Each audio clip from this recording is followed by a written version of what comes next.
his wolf suit and made mischief of one kind and another. Max's known world is living a comfortable life with his mother and his dog. He's fed, he's taken care of, he has a good life, he's a bed to sleep in, everything he needs. But his mother and dog don't play with him enough for his understanding, so he feels neglected and lonely, and therefore he has this wolf suit which he dresses up in and causes mischief to get attention.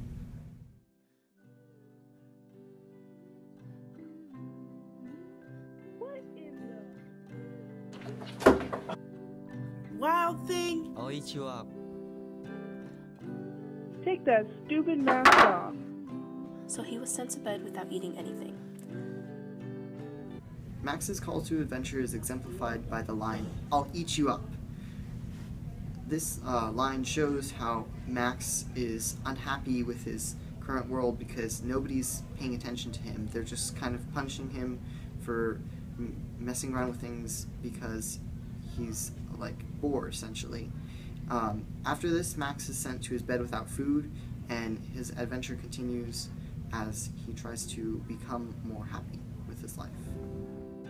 That very night in Max's room, a forest grew and grew and grew until the ceiling hung with vines, and the walls became the world all around, and an ocean tumbled by with a private boat for Max. And he sailed off through night and day. And in and out of weeks, and almost over a year, to where the wild things are.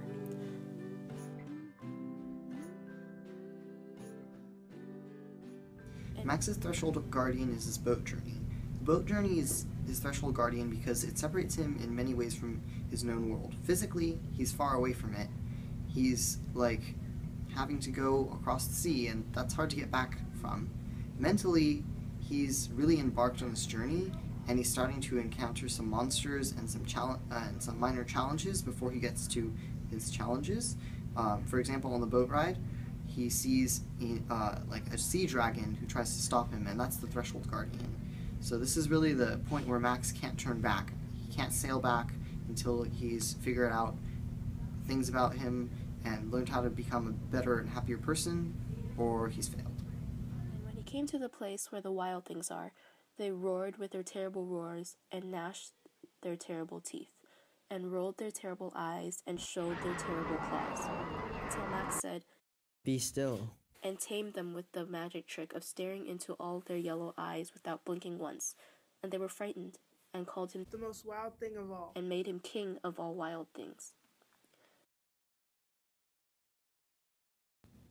and now let the wild rumpus start.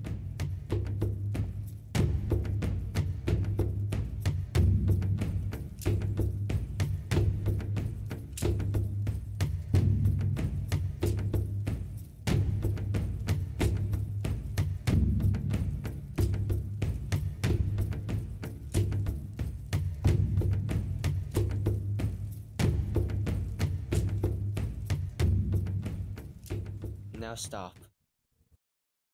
And sent the wild things off to bed without their supper. It's no temptation because it shows Max how tempting the kind of the free wild life without responsibility or obligation can be.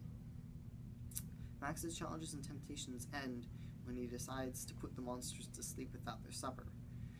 And this leads him to his abyss as he realizes, well, maybe that wild life isn't the best.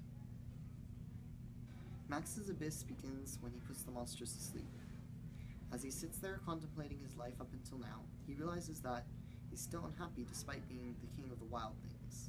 Yes, he can run around, he can be flashy, he can be free and wild, but it doesn't mean anything, because there's no commitment to anyone, there's no responsibility, and most of all, there's no love. The monsters that Max interacts with and his challenges and temptations aren't the same as normal people, and in his abyss, Max realizes that he's not a monster, and monsters don't make up for real people. And Max, the king of all wild things, was lonely and wanted to be where someone loved him best of all. Then all around, from far away across the world, he smelled good things to eat, so he gave up being king of where the wild things are. Max's revelation is a sudden enactment on what he begins to learn in the Abyss. He quickly realizes that while the Wild Things is fun in kind of a basic sort of sense, it's not real life and it's not meaningful. Being a king of the Wild Things at this point to Max did not make up for having a real life in the real world.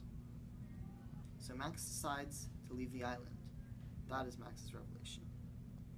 Wild Things cried. Oh, please don't go. We'll eat you up. We love you so. No. After Max's revelation, he begins his transformation. First, he has to overcome some other minor challenges, like using another magic trick to get off the island and escape the monsters. Then he goes on a physical and spiritual journey back through the boat to get back home, where he has responsibilities, obligations, and is loved. The concept of Max's wolf suit is his mentor. In our video, we use a mask because we don't have a suit, but they represent the same thing. The suit guides Max mentally and physically through his journey.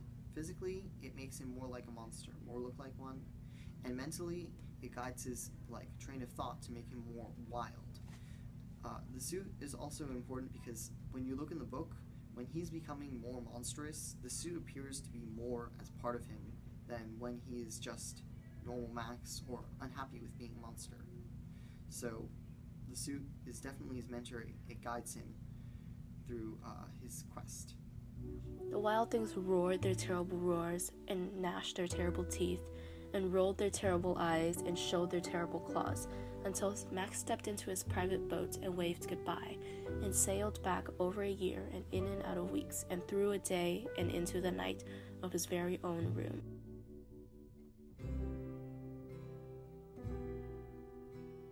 He found his supper waiting for him, and it was still hot.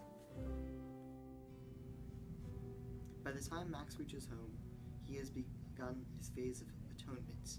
He realizes that his life back at home is really the true life that he should live. He should be committed to being part of his family, and he should accept his mother's love. Max's boon is receiving his supper, which had previously been taken away. He receives his supper at the end of the atonement because now that he's realized that he should be loved and that he should be committed to his life as a family, he can receive those benefits, which are his supper. Max's return is about improving and returning to his normal life. We know that from Max's journey that he will no longer use his wolf suit for mischief, only for fun, and that he will be committed to his mother and love her back.